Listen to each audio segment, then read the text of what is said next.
Welcome to the Banker Lamp. Please enjoy the video. In this video, I will show how to open your Jeep Grand Cherokee key fob. First, locate the small release button on the side of your key fob. Press this button firmly, and then pull out the emergency key blade. This step reveals a crucial slot for the next part of the process. It's a simple action that prepares your fob for battery replacement, ensuring you have access to the internal components without causing damage. This initial step is key to a smooth process. Now, look closely at the area where you just removed the emergency key. You'll notice a small notch or slot there. This is the designated point for safely opening your key fob.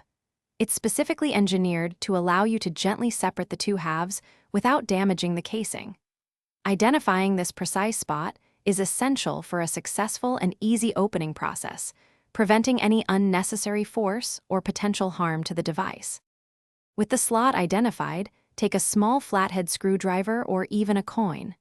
Insert the tip of your chosen tool into that slot. Now, with a gentle twisting motion, carefully pry the two halves of the key fob apart. You should hear a slight click as the casing separates.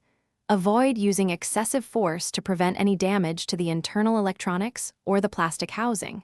Take your time with this step. Once open, you'll see the battery.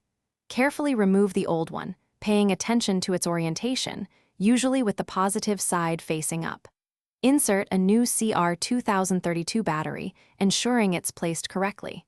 Then, align the two halves of the key fob and gently press them back together until you hear a satisfying click.